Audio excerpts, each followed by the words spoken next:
Hey guys, tonight we step right into the last days of April 1945, where the famous American Army's Rainbow Infantry Division tramps forward under the heavy spring sky, marching toward a place few dared speak of aloud: Dachau concentration camp.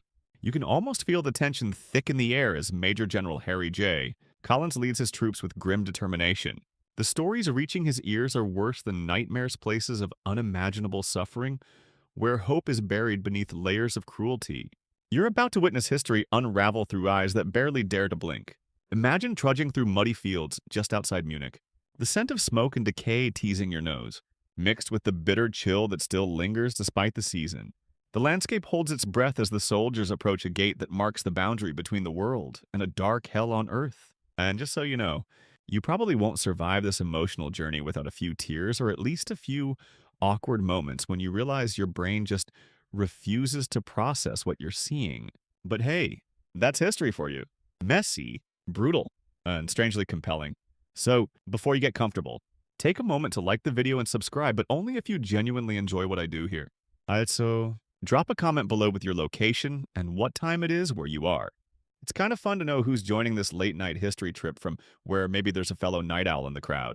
Now, dim the lights. Maybe turn on a fan for that soft background hum. And let's ease into tonight's journey together. You stand alongside the Rainbow Division as they receive orders to liberate Dachau, a camp in southern Bavaria shrouded in whispers and rumors no one wants to confirm. Collins, a seasoned leader, has heard stories whispered in the dark. Prisoners starved, tortured, worked to death, and worse. His mission is clear, but the reality awaiting them is a brutal test of humanity. As the soldiers trudge closer, the atmosphere thickens with the gravity of what lies ahead. They follow train tracks, the iron rails cold beneath their boots, leading straight to the camp's gates. It's quiet, too quiet, save for the distant echoes of desperation and a faint, sickly sweet odor carried on the wind. A warning, though none could yet comprehend its meaning. Historians still argue whether Collins anticipated the full scale of horror, or whether the true shock only dawned as the soldiers peeled back layers of cruelty hidden behind barbed wire and concrete walls. Your heartbeat quickens as you sense the soldiers' apprehension, their training colliding with the raw human tragedy waiting beyond those gates. This moment marks the beginning of a story woven with courage, despair, rage, and just as a story that will haunt generations. You move with the Rainbow Division as they reach the outskirts of Dachau and stumble upon something almost too ghastly to believe. 39 railway boxcars parked just outside the camp, their rusty doors sealed tight. A nauseating stench hits you, first a vile mixture of decay, sweat, and despair that clings to your clothes and seeps into your skin. You realize this isn't just a smell, it's a silent scream trapped inside those metal walls. When the soldiers pry open those boxcars, what they uncover is a mass grave on wheels over two. Zurler's skeletal corpses piled inside, victims who starved to death just days before liberation. Most are naked or wearing only threadbare cotton pants, relics of a cruel winter that bit deep into their frail bodies.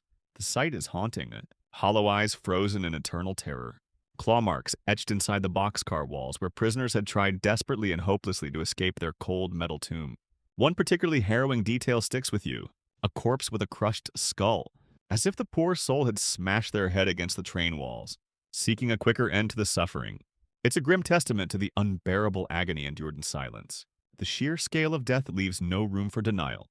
These boxcars, you learn, were part of the Nazis' machinery of death, a mobile coffin, transporting prisoners from all over Europe to Dachau and other camps. It's chilling to realize that these trains became hearse carriers for thousands, victims of a regime that viewed human life as expendable cargo.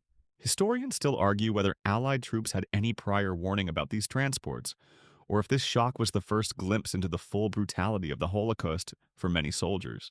Some accounts say whispers reached the ranks. Others claim the gruesome reality was far worse than anyone had imagined. As you follow the soldiers' path, you notice the contrast between the mechanical precision of the Nazi train system and the utter chaos and tragedy it masked. The boxcars weren't just vehicles, they were symbols of a systematic effort to erase entire populations. At this moment, your senses struggle to process the scene. The stench, the silence, the eerie stillness punctuated only by the soldiers' hushed murmurs. A soldier nearby swallows hard, his voice breaking as he says, "I've seen war, but nothing like this." You suspect he's right. Quirky tidbit: you might find it oddly poetic that some prisoners' desperate claw marks inside those boxcars have been preserved to this day. A permanent, silent plea carved into metal like graffiti from hell. It's like the world's worst message board. Despite the horror, the soldiers press on, driven by a mixture of duty, anger, and a growing resolve to end this nightmare. They know the worst is yet to come. You step further inside Dachau itself. Beyond the iron gates and the infamous sign that once read, Arbeit macht Freiwerk, sets you free a cruel, hollow phrase now ringing with bitter irony. What meets you is a haunting landscape.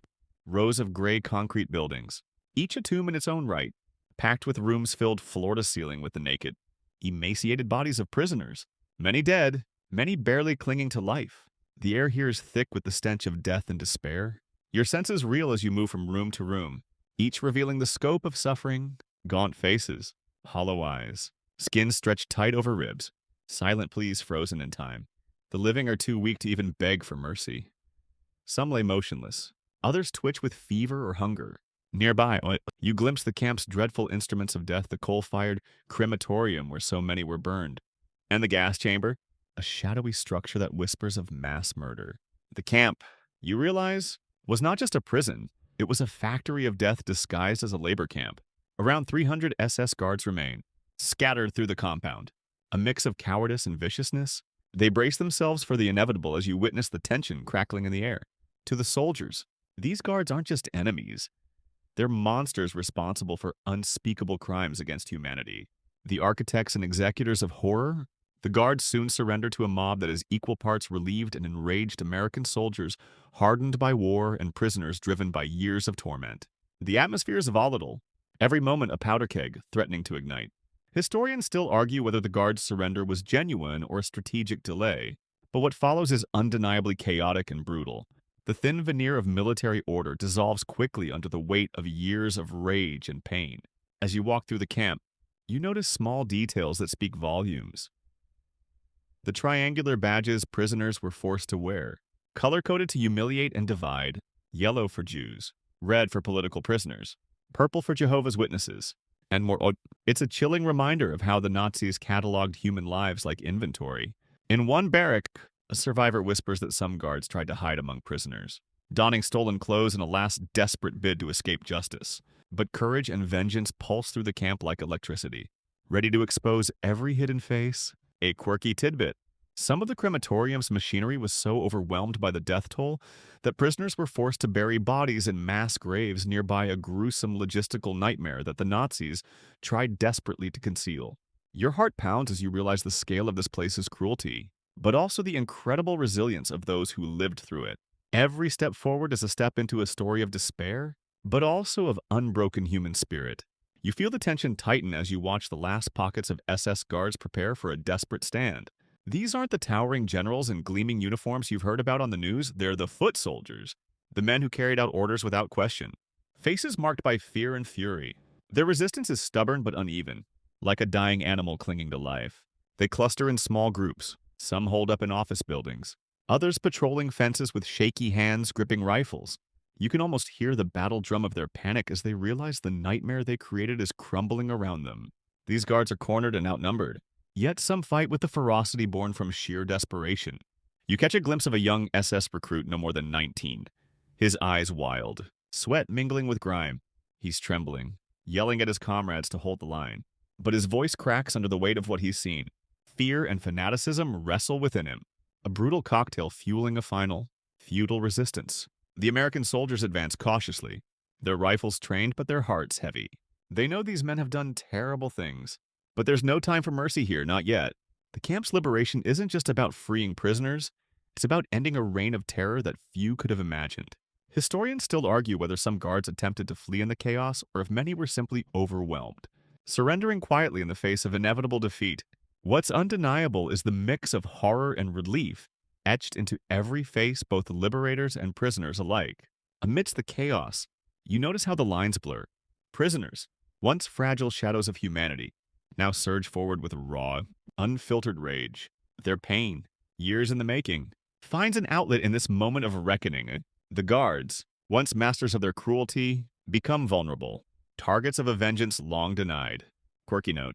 Some guards tried disguising themselves by swapping clothes with prisoners, only to be discovered by alert inmates who were less than forgiving. The irony of such a futile disguise in this hell is almost darkly comical if it weren't so tragic. You can almost hear the whispers among the soldiers, the internal debates about how far justice can go before it becomes something else entirely. The stage is set for a bloody confrontation that will haunt the survivors and soldiers alike. The desperation in the air is palpable, the tension unbearable. You realize that this moment, these final hours before the camp fully falls, are where humanity's darkest and brightest impulses clash head on. You trudge alongside the ghostly procession of prisoners, forced onto the infamous death march. Thousands of weakened souls herded like cattle through the bitter cold of late winter and early spring. The snow melts underfoot, turning to a mix of mud and blood, and the air bites your lungs with every shallow breath you manage to take. These men, women, and sometimes children are stripped of hope. Their bodies frail from months, sometimes years of starvation, disease, and relentless labor. Each step is a test of will, as hunger gnaws at their insides and frost threatens to freeze them in place. Many collapse by the wayside, their last moments spent in silence, only to be shot or left to die alone in the cold. You witness the grim determination of the SS guards driving them forward, barking orders with chilling indifference. Some guards show glimpses of exhaustion or remorse, but the system demands cruelty, and obedience trumps humanity. This march is not just a retreat, it's a slow, systematic execution. As the days drag on, the death toll climbs. Some prisoners succumb to exhaustion, others freeze or starve, and many are mercilessly executed if they falter. You catch whispers of a mass grave discovered along the route, holding over 1,000 bodies, mute testimony to the brutality of the retreat. Historians still argue whether the death march was a deliberate attempt to hide evidence, or a chaotic scramble in the face of advancing Allied forces. Regardless, it is one of the last acts of cruelty in a camp defined by suffering. Quirky fact: despite everything, some prisoners manage to maintain small acts of defiance, passing secret messages, sharing scarce food, or helping each other walk a few more steps. Tiny sparks of humanity flickered amid the nightmare. As you move with this procession, the landscape blurs frozen fields, empty villages, the distant sound of artillery fire, a grim soundtrack to their ordeal. The prisoners' spirits are frayed, but some hold on to the fragile hope that liberation is near. You sense the soldiers who later liberate the camp carry the weight of these marchers' suffering with them, their own sense of justice deepened by the horrors witnessed along the way. The death march is a somber reminder that even in retreat, the cruelty of the regime never truly lets go. The cold bites, the silence deafens, and every step feels like a lifetime. You realize that surviving this march is a testament to resilience few could comprehend. You stand amidst the chaos of liberation, where the prisoners, after years of torment, finally seize their moment of reckoning. The camp, once a prison of fear and despair, erupts into a whirlwind of raw, unfiltered emotion. Faces etched with pain and suffering now twist with rage and the burning desire for vengeance. As the gates open and American soldiers pour in, you witness the transformation of the inmates from broken souls into agents of their own justice. They rush forward, not just to embrace their liberators, but to confront the SS men who had tormented them relentlessly. This is their day of reckoning. Some prisoners wield whatever they can find: sticks, stones, even bare fists to beat down their former captors. You hear the chaos, cries, shouts, and the sickening thud of blows landing. It's a brutal scene, a violent catharsis born from years of unimaginable cruelty. Lieutenant Colonel Felix Sparks' report hints at the scale of this bloodbath. Though it's likely sanitized to protect the soldiers involved, you observe a young American soldier hysterical with rage, firing indiscriminately into a group of captured guards, tears streaming down his face as he cries out about their attempted escape. It's a moment where duty blurs into vengeance. Historians still debate whether the American soldiers' restraint was sufficient, or if the events went beyond the pale of military conduct. The truth is murky, tangled in the fog of war and human emotion. The prisoners' fury is palpable. Barefoot and barely clothed, they stomp on their former tormentors, some beating guards to death with shovels or makeshift weapons. You catch a chilling scene of a naked prisoner crushing an SS officer's face until it becomes a wet pulp, a grim symbol of decades of suffering unleashed in moments. A chaplain's account speaks of 3 young Jewish prisoners finding a particularly sadistic SS guard disguised in peasant clothes, who they beat to death with sticks without mercy. The soldiers reportedly look the other way, their silence an unspoken endorsement of this raw justice. Quirky aside, you might find it ironic that the guards, once so powerful, are reduced to fleeing like frightened animals, while the prisoners, once their victims, become instruments of brutal retribution. It's history's dark punchline. You realize that liberation is never a clean, noble affair. It's messy, violent, and deeply human. Justice here is less about law and more about survival and memory. You watch as the Rainbow Division soldiers grapple with the emotional wreckage around them. These men who had trained for war but never for the abyss they now face. The horror of Dachau cuts deep, stirring a turbulent storm of anger, sadness, and confusion inside their ranks. It's one thing to fight an enemy on the battlefield, quite another to confront the raw aftermath of human cruelty incarnate. The soldiers are caught in a moral maelstrom. Some feel compelled to mete out their own version of justice, spurred by the testimonies of prisoners and the undeniable evidence of suffering. You observe Lieutenant William P. Walsh, an educated young officer whose face hardens as he moves through the camp. His restraint snaps when he encounters SS soldiers punishing mutilated prisoners. He opens fire in cold blood, killing those he finds. But not all reactions are the same. Many soldiers wrestle with the notion of lawful conduct versus righteous revenge. They debate, argue, and sometimes look the other way as prisoner justice unfolds with brutal efficiency. It's a moment where the fog of war blurs the line between heroism and atrocity. Historians still argue whether these acts of retribution constituted war crimes or understandable human responses to unprecedented evil. The debate continues, fueling discussions about the ethics of combat and justice in the aftermath of atrocities. You also catch glimpses of soldiers trying to document what they see, determined to ensure these horrors are not forgotten. Yet, some reports are toned down or omitted, likely in an effort to protect reputations or avoid complicating an already complex liberation. Quirky tidbit. Some soldiers reportedly joked about how Dachau made even the hardest men cry, reminding us that sometimes the battlefield isn't guns and bombs, but sheer emotional endurance. Through the turmoil, you witness a microcosm of humanity's struggle between vengeance and mercy, between order and chaos. The Rainbow Division carries not only rifles but the heavy burden of judgment. Their ordeal at Dachau serves as a grim prologue to the legal battles and moral reckonings that will follow. Justice, you realize, is never simple in the shadows of such horror. You shift your gaze to the broader story of Dachau, tracing its grim evolution from a political prison to a brutal death camp. Established in February 1933, just 2 months after Hitler's rise to power, Dachau was the first of its kind to prototype for the horrific network of camps to follow. Initially, it was intended to imprison political opponents, communists, social democrats, and other dissenters. Over time, the camp expanded both physically and in cruelty, its population diversifying to include Jews, Roma, homosexuals, and anyone the Nazi regime deemed undesirable.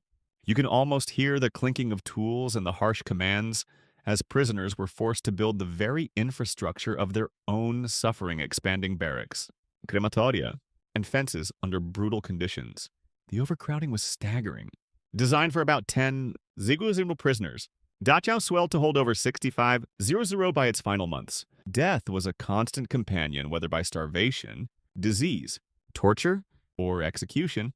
The camp's motto could have been annihilation through labor, as the Nazis squeezed every ounce of strength from their captives before letting them perish. You might be surprised to learn that the camp system was meticulously organized. SS Commandant Theodor Eicke, known as the father of the concentration camp system, played a significant role in standardizing the camp's operation, instilling ruthless efficiency and terror. His brutal legacy was one of mechanized cruelty, turning human beings into mere cogs in the Nazi machine. Historians still argue how much the local civilian population knew about what was happening just miles from their homes. Many lived in ignorance, some turned a blind eye, while others were complicit in silence. This proximity adds another layer of complexity to Dachau's history. Quirky fact: prisoners were forced to wear triangular badges color-coded to mark their crime, a bizarre system of classification that dehumanized individuals into mere symbols. Yellow for Jews, red for political prisoners, green for criminals, and so forth. It's like an awful, deadly version of school badges. As you absorb this history, the scale and systematic nature of Dachau's horrors become clearer. It was more than a prison, it was a blueprint for genocide, a factory of death wrapped in barbed wire and concrete. You realize that understanding Dachau's origins is essential to grasping the full weight of its liberation and the profound moral questions that followed. You find yourself face to face with the men who ruled this hell on earth. SS commandants, guards, and the doctors who transformed cruelty into routine. These were not just faceless monsters, they were real people, wielding power over life and death with terrifying ease. One name stands out: Martin Gottfried Weiss, the camp's commandant during some of its darkest years. A veteran of the SS, Weiss was notorious for imposing grueling work hours, starvation diets, and overseeing brutal punishments. His reign saw tens of thousands worked or starved to death, a human machine grinding down bodies and spirits alike. You also encountered Dr. Klaus Schilling, a tropical medicine specialist who morphed into a sadistic experimenter. Initially obsessed with curing malaria, he became obsessed with twisted scientific experiments on prisoners, freezing them, exposing them to poisons, and testing the limits of human endurance. Schilling's cold detachment rivals even the camp's most infamous angel of death, Josef Mengele. Hans Eisel offers a more complicated story, a doctor once seen as a kind figure, but who turned into a cruel butcher over time. His transformation embodies the corruption of humanity under the weight of Nazi ideology and war. Historians still debate the extent to which these men were products of the system, or willing perpetrators of evil. Were they twisted by ideology or simply succumbing to the corrupting power of absolute control? The answer remains a chilling discussion among scholars. You notice the SS's obsession with order and classification extended to prisoners and staff alike, a perverse bureaucracy of murder. Guards wore badges signaling rank and role. Prisoners were divided and labeled to break solidarity and hope. Quirky tidbit: some SS officers prided themselves on efficiency and death, treating the camp like a grim business, awarding promotions for productive work hours extracted from prisoners. A horrifying performance review system. As you piece together these portraits, the chilling normality of evil becomes clear. These men didn't just follow orders, they shaped the cruelty that defined Dachau. Their actions set the stage for the liberation and the justice that would come to test their crimes. You find yourself in the tense final days before Dachau's fall, the atmosphere thick with fear and uncertainty. Heinrich Himmler, the architect of the camp system, anticipates the arrival of American troops and issues brutal orders. No prisoners are to fall alive into enemy hands. If necessary, the entire camp population must be exterminated with gas bombs. Yet the camp commandant, Wilhelm Fiete, faces a grim choice. As the Allies draw near, he quietly disobeys Himmler's commands. Instead of launching a massacre, he convenes his officers and decides to surrender the camp through the Red Cross. This act of defiance, however faint, marks the beginning of the end for Dachau. On the night of April 28th, American General Henning Linden arrives at the camp gates with Major General Harry Collins and several hundred armed soldiers. They find only about 130 SS men still armed inside. Many Nazis had fled or been killed defending subsidiary camps. You witness the surreal scene as the gates open at 3 p.m., greeted by Dr. Victor Maurer of the Red Cross, carrying a white handkerchief on a broomstick, a fragile symbol of peace amidst the carnage. Linden recalls the overpowering stench of burning garbage and singed feathers, the first of many sensory assaults that will haunt the soldiers. From the camp's wooden barracks come voices, desperate, hopeful, and in many languages asking if the newcomers are indeed Americans. The prisoners, some crawling, some limping, surge toward the liberators with a mix of joy and disbelief. For them, the nightmare is finally over, but the horrors they endured will echo forever. Historians still argue about the extent to which the local civilian population was aware of Dachau's function. Many lived mere miles away, oblivious or willfully blind to the atrocities within. This proximity adds a haunting layer to the story. Quirky note: some prisoners were Allied pilots shot down over Europe, held here as terror flyers and denied Geneva Convention protections, a cruel twist of fate that further inflamed Allied soldiers' anger upon liberation. You sense the atmosphere shifting from grim defeat for the Nazis to jubilant relief and raw emotion for the prisoners. The camp's gates, once a barrier to suffering, now symbolize the beginning of reckoning. This day is a pivot point, a passage from unspeakable horror to the uncertain dawn of justice and healing. You move deeper into the chaos and jubilation of Liberation Day, feeling the surge of emotions crashing over the camp. Prisoners, once shackled by fear and despair, now swarm the wire fences, desperate to touch the soldiers who brought freedom. Some stumble on weak legs, others crawl, clutching missing limbs or broken bodies. Their cries, tears, laughter, disbelief fill the air. For many, the arrival of the American troops is nothing short of a miracle. After years of dehumanization and death, they finally glimpse hope. Some hug their liberators tightly, trembling with exhaustion and relief, while others fix their gaze on the guards, consumed by an urgent need for vengeance. You witness the violent reprisal unleashed by the inmates upon the SS men and camp informers. The prisoners strike with whatever they can find: sticks, shovels, fists, delivering years of pent-up pain and blows that echo through the compound. A dozen Nazis are stomped to death. and others are beaten badly, their cries drowned out by the fury of their former captives. The American soldiers often look the other way. Their silence speaks volumes, perhaps a tacit acceptance that the Jews deserve this moment of justice, and that the guards deserve no mercy. An American chaplain recounts how 3 young Jewish prisoners found a notorious SS guard disguised as a peasant hiding in a barn, beating him to death with sticks without hesitation. Historians still debate the morality of these acts of revenge. Were they justified expressions of pent-up rage, or did they cross the line into new atrocities? The lines between justice and vengeance blur in these raw moments. A quirky, yet chilling, detail. The camp's crematoria were so overwhelmed that prisoners were forced to bury the dead in mass graves nearby, turning the earth itself into a silent witness to this nightmare. You realize that liberation is not a clean break, but a chaotic, messy, and deeply human collision of hope, rage, and grief. The prisoners' fight for survival now expands into a fight for dignity and reckoning. The echoes of this day will ripple through history, a testament to resilience and the cost of justice. You stand amid the swirling debates that roil through the Allied command in the immediate aftermath of Dachau's liberation. The soldiers, still raw from what they witnessed, are torn between the instinct for swift, harsh justice and the demands of law and order. What is justice when confronted with the face of unimaginable evil? Some argue, like General Patton, that trials are unnecessary, the Nazis are all guilty, and death is their only just reward. Others, guided by General Eisenhower's belief in the rule of law, push for formal trials to ensure fairness and avoid turning perpetrators into martyrs. The tension is palpable. The question on everyone's mind: how do you administer justice without descending into vengeance? It's a balancing act, fraught with moral complexity. The soldiers, officers, and legal minds debate whether the law can truly grapple with crimes that seem to defy comprehension. You overhear whispers of fear that summary executions might undermine the very principles the Allies fought to protect. The concern isn't just legal, it's deeply political.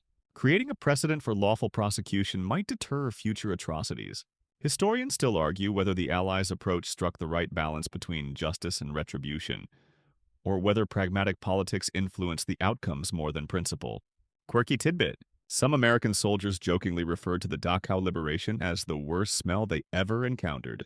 A grim reminder that sometimes humor is the only refuge in the darkest places. Amid the chaos, Justice William Denson is appointed chief prosecutor for the Dachau trials. He sees beyond punishment, envisioning trials as a lasting record, a shield against denial and a beacon for future generations. You feel the weight of this moment, the shift from battlefield justice to the halls of law, where the fate of the camp's perpetrators will be decided. This is history in the making, where ideals collide with raw human emotion and the legacy of war. You find yourself inside the tense courtroom where the trials of Dachau's SS guards unfold, a stark contrast to the chaos outside. 40 defendants sit grim-faced, ranging from lowly guards to the camp's former commandant, Martin Gottfried Weiss. The room hums with a mix of solemnity and tension as the prosecution, led by Justice William Denson, lays out the case against these men. You hear testimonies detailing horrific abuses, each witness painting a vivid picture of cruelty and suffering. The charges revolve around violating the laws of war and participating in a common design to inflict inhumanity on prisoners. It's a legal maneuver to ensure culpability beyond direct orders. Focusing on collective responsibility, the trial is shorter than the more famous Nuremberg proceedings, but no less intense. The evidence piles up: photographs, documents, witness statements. The defense tries to sow doubt, but the weight of the horrors committed is undeniable. Historians still debate the fairness and completeness of these trials, but they remain a landmark in prosecuting war crimes beyond high-ranking officials, targeting those who pulled the triggers and enforced the terror on the ground. You sense the courtroom's atmosphere is thick with the gravity of holding individuals accountable for such monstrous acts. This is justice, raw and unfiltered, but also a legal experiment navigating unprecedented crimes. Quirky tidbit: some defendants attempted to downplay their roles by claiming they were mere locksmiths or mechanics in the camp's machinery, an almost absurd attempt to minimize their complicity. The trial becomes not just a reckoning for the accused, but a message to the world.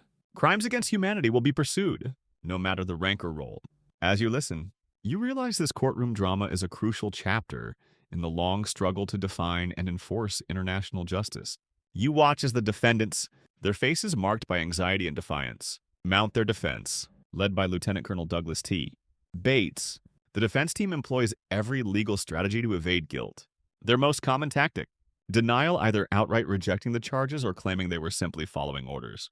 Victims of a military code that demanded obedience. You hear Bates argue that the camp was run under strict orders from higher authorities and that conditions, while harsh, conformed to standards set by superiors. Some defendants claim they were not present during the alleged crimes, or that confessions were coerced under duress. The courtroom becomes a battleground of conflicting narratives. Yet, Bates knows deep down that acquittal is unlikely. The mountain of evidence, signed confessions, eyewitness accounts, photographs cast a long shadow. The "I was only following orders" defense is challenged by international law provisions, which forbid such excuses for war crimes. Historians still debate how much these defenses reveal genuine belief in duty versus desperate attempts to escape justice. The trial highlights the tension between military obedience and moral responsibility. Quirky tidbit: the defense's portrayal of Dachau as a better camp compared to others drew incredulous reactions like, arguing a burning house is better because the flames don't reach the basement. As the trial progresses, the defendants' stories unravel, their denials increasingly hollow against the weight of testimonies. The courtroom feels like a stage where justice slowly, inexorably, closes in. You realize this trial isn't just about punishing criminals, it's about defining accountability for horrors that challenge legal and ethical frameworks. You sit quietly as the final verdicts are delivered, the air heavy with solemnity. Out of the 40 defendants, 38 are sentenced to death by hanging, while 4 receive prison terms ranging from 10 years to life. The sentences come swiftly after a trial that shocked the world, yet stirred controversy and debate. You hear about the criticisms swirling in the media, and among politicians, some claim confessions were coerced. Others argue the process was flawed. A joint German-American campaign, surprisingly led by prominent figures like Bishop Aloysius Muenk. Petitions for leniency, framing the accused as dutiful soldiers rather than villains. Despite this, Justice Denson remains steadfast. He views the trials as a crucial precedent, not just a punishment but a warning to future generations. Killing without due process, he argues, risks creating martyrs and fuels denial. The Dachau trials embody the difficult but necessary pursuit of justice under the law. You imagine the condemned men in Landsberg prison, some calm, some defiant, others resigned. Psychologist Gustav Gilbert, observing them, notes their chilling composure, laughing and playing cards, seemingly indifferent to the fate awaiting them. It's a grim tableau of denial and inevitability. On May 28, 1946, 28 of the condemned are hanged in secret, buried in unmarked graves to prevent martyrdom.